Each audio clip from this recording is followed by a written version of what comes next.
Olá, eu sou Karina Ávila, advogada, e nesse canal eu compartilho informações sobre direito civil brasileiro. Esse é o segundo vídeo de uma série de três que eu falo sobre servidão de passagem, matéria tratada nos artigos 1378 e 1379 do Código Civil. No primeiro vídeo, eu falei sobre a forma de constituição das servidões, como elas se originam, como elas são constituídas, criadas. Eu falei que a primeira forma de constituição de uma servidão é por declaração expressa, assinadas pelos donos dos prédios dominante e prédio serviente, e depois levada a registro no cartório de registro de imóveis. Falei que os donos dos prédios dominante e serviente podem fazer também uma declaração expressa particular, apenas com firma reconhecida em cartório e para fins de documentação do exercício da posse sobre a área da servidão, que pode ser utilizada eventualmente, futuramente, num processo de uso capião. O testamento também é uma forma de constituição da servidão, e é a segunda figura do artigo 1378. É quando alguém dispõe de uma servidão em um testamento. A terceira forma é por uso capião, a figura do artigo 1379 do Código Civil, cujos requisitos são servidão aparente e tempo de posse, 10 anos com documento e 20 anos sem documento. Falei também da hipótese de imóvel encravado, em que o dono do prédio serviente não quer dar passagem ao dono do prédio dominante. Ele também tem a possibilidade de entrar com uma ação de passagem forçada, que é a figura do artigo 1285 do Código Civil, lá da parte dos direitos de vizinhança. Então, se você ainda não assistiu ao vídeo 1, primeiro vídeo dessa série, você encontra ele aqui no canal ou pode acessar um link que eu vou deixar aqui abaixo. Tá bom? Nesse vídeo de hoje, nós vamos tratar sobre o regramento legal, né, sobre o que diz a lei a respeito do exercício das servidões, né, uma vez que ela foi constituída, como que os donos dos imóveis, né, os vizinhos deverão se portar em relação à manutenção dessa passagem, né, quem arca com despesas de obras, né, se alguém vai poder limitar o direito de um ou de outro. Tá? Então, tudo isso é tratado nos artigos 1380 a 1386 do Código Civil. E nós vamos ver cada um deles. Tá com o seu Código Civil aí na mão? Gente, para quem não sabe, o Código Civil, ele está ao acesso de todos, tá, na internet. Então, é só digitar ali na barra de pesquisas do Google, tá? Vai aparecer o link, digita Código Civil, vai aparecer o link do site do Planalto, ali tem a lei oficial completa, essa lei que rege a nossa vida cotidiana, né? Eu gosto do código em papel, tá aqui o meu, você encontra ele em qualquer livraria. Esse aqui é no formato pocket, brochura, né? Ele é bem confortável de manusear nos estudos e no trabalho, tá? Então, no artigo 1380, diz assim: o dono de uma servidão pode fazer todas as obras necessárias à sua conservação e uso. E se a servidão pertencer a mais de um prédio, seja imóvel, serão as despesas rateadas entre os respectivos donos. Tá? Então, aqui o artigo deixa claro que se a servidão favorecer a mais de uma pessoa, essas despesas serão rateadas, serão divididas em partes iguais entre todos os favorecidos, tá? Dos imóveis dominantes. E o artigo ele fala em dono da servidão. E o que seria esse dono da servidão? Não é o dono do imóvel serviente, aquele que vai ceder a servidão, tá? Nós falamos disso lá no primeiro vídeo, o que parece um contrassenso para muitos, né? O dono da servidão é o dono do prédio dominante, ou seja, é aquele que para quem a servidão vai dar acesso, tá?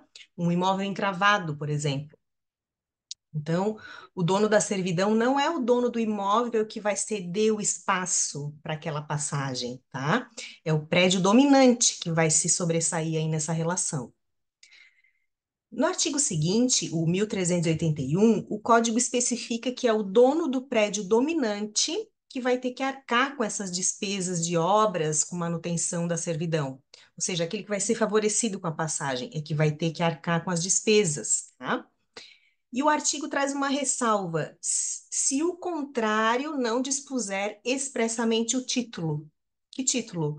A declaração expressa, feita entre os donos dos imóveis, entre os vizinhos, tá? Um título de posse, por exemplo. Tá?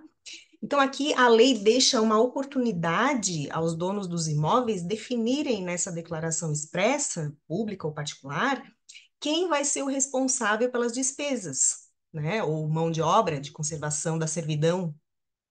Então, eu posso citar aqui como exemplo o meu caso. Eu moro em um imóvel encravado, né? Ou seja, eu não tenho acesso para via pública, tá? Aqui na minha cidade, a rua onde eu moro acaba no terreno da minha vizinha, e o meu terreno é o último do loteamento. Depois vem uma área verde. Então, quando eu comprei essa casa, já existia lá essa passagem pela frente da casa da vizinha, é muito antiga, né? Essa servidão dá acesso à minha casa, à casa da própria vizinha, porque é na frente da casa dela, e à casa de uma outra vizinha, uma terceira pessoa. Então, esses três imóveis utilizam essa servidão para acessar as suas casas, tá? Então, pela lei, os dois imóveis dominantes, no caso eu e a minha outra vizinha, que também é favorecida com essa servidão, somos as responsáveis pelas obras de manutenção, caso necessário, dessa servidão, né? Já que não existe uma declaração expressa dizendo o contrário. Mas na prática, cada uma cuida da parte da servidão que passa na frente da sua casa, tá? Então, obrigada aí, vizinha, pela colaboração. Aqui no artigo 1382, o Código, de novo, estabelece que, em caso de conflito entre os donos dos imóveis, dominante e serviente, o dono do imóvel dominante é que vai ter que custear as obras, tá? E o próximo artigo, 1383, diz assim: o dono do prédio serviente não poderá embaraçar de modo algum o exercício legítimo da servidão. Então, ele está dizendo aqui que o dono do prédio serviente, aquele que está cedendo a passagem, ele não pode incomodar, né, a passagem ali do dono do prédio dominante, tá? Então, por exemplo, o cidadão lá, dono do imóvel dominante, que cede a servidão, né? Não, que usa a servidão, tá? O serviente é que cede a servidão. O dono do imóvel dominante, ele utiliza a sua servidão ali de forma pacífica por vários anos, né? E aí, de repente, o dono do imóvel serviente diz: chega, não acordei bem hoje, não quero mais ceder essa passagem. Né? A música está muito alta, vou dar um jeito de chamar atenção aqui também. E aí ele vai lá e coloca um portão com cadeado, ou um portão eletrônico, tá? Aí o sujeito, dono do imóvel dominante, vai lá querer saber o que está acontecendo, né? E aí o outro diz: ah, eu coloquei o portão ali por uma questão de segurança, você que deu um outro jeito de acessar a sua casa. Isso é mais frequente do que parece, tá, pessoal? Acontece bastante. Então, com base no artigo 1383, se é caso de uma servidão já constituída, né, que já foi documentada e não está sendo respeitada, o dono do prédio dominante, esse para quem foi fechada a passagem, ele pode entrar com uma ação judicial, até no próprio juizado especial de pequenas causas aí, e pedir para o juiz uma tutela de urgência, né? Uma decisão de urgência, que é aquela decisão dada para resolver uma situação urgente, né? Que no caso, nesse caso aí, a urgência seria do sujeito em retomar o acesso à passagem pela sua servidão, né? Para ter acesso à sua casa. Ele também teria a possibilidade de usar a ação de passagem forçada para o caso de um imóvel encravado, especificamente para caso de imóvel encravado, e caso não tenha a servidão constituída por uma declaração expressa, né? Então, como já foi falado aqui. O próximo artigo, 1384, ele trata da remoção da servidão de um local para outro, tá? Então, isso pode acontecer. Um dos imóveis, o serviente ou dominante, precisa fazer uma obra dessa, de alteração da servidão. Aí vai funcionar assim, segundo esse artigo.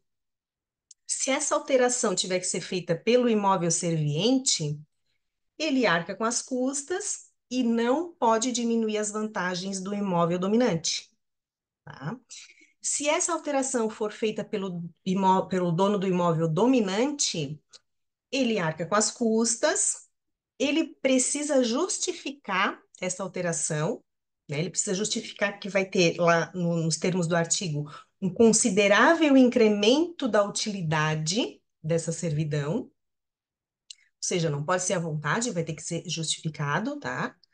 Por um motivo plausível, e não pode prejudicar o imóvel serviente, tá? Então, Nessa situação, pessoal, é imprescindível os vizinhos conversarem a respeito antes de iniciar qualquer obra, né? Porque se um deles se considera prejudicado, ele pode entrar com uma ação na justiça, né? E aí já viu, anos para resolver uma situação que poderia ser resolvida por uma conversa.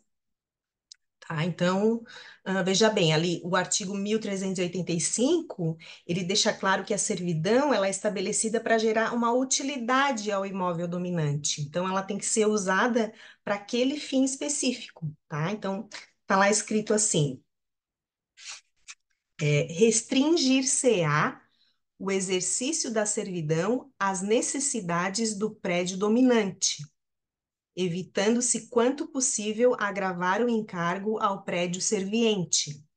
Então, essa servidão ela vai ser específica para aquela função ali, de dar passagem para um automóvel, de dar passagem de pedestre, tá? Inclusive, ali tem a disposição do parágrafo terceiro desse mesmo artigo, que fala numa hipótese de necessidade de alargamento da servidão. Nesse caso, o dono do prédio serviente aí vai ter que ser indenizado, tá? Nesse caso desse artigo, do parágrafo terceiro, essa necessidade de alargar a servidão, ela se refere à cultura ou indústria, tá? Então, por exemplo, o cara tem uma plantação e a plantação cresceu e ele precisa largar a servidão, a passagem que ele tinha para um carro de boi, né? Só para um carro de boi, precisa largar agora para passar um caminhão, para o transporte dessa cultura, tá? Então, não é qualquer necessidade que vai justificar o alargamento da servidão, né? Contra a vontade do imóvel, do dono do imóvel serviente. E por esse inconveniente vai ter que ser indenizado, né? Mas cada caso é um caso, né? Então, essa situação aí, quando as partes envolvidas não chegam a um consenso, se resolve conforme o que está escrito nesses artigos do Código Civil, né? Quem aplica essa lei é o juiz de direito, né? E cada parte representada por um advogado, enfim, um processo judicial para aplicar a lei, quando não tiver consenso. E para encerrar, o último artigo que trata do exercício das servidões, o 1386, ele estabelece que as servidões são indivisíveis e subsistem, ou seja, continuam a existir, mesmo no caso de divisão de imóveis. Então, por exemplo, se um imóvel serviente foi parcelado, né, ou seja, foi loteado ou desmembrado em mais matrículas, todas essas novas matrículas, ou seja, as matrículas das áreas em que vai passar a servidão pré-existente, né? Todas as matrículas, elas vão ficar gravadas com essa servidão pré-existente, vai constar lá uma verbação de que aquela metragem ali corresponde à servidão de propriedade do sujeito que é o dono do imóvel dominante, tá? Ok, pessoal, então esse foi o segundo vídeo da série sobre servidão de passagem. No próximo sábado vai sair aqui no canal o terceiro vídeo, terceiro e último vídeo da série, é sobre as formas de extinção das servidões. Elas são tratadas ali nos artigos 1387 a 1389, encerrando aí as disposições do Código Civil sobre servidão de passagem.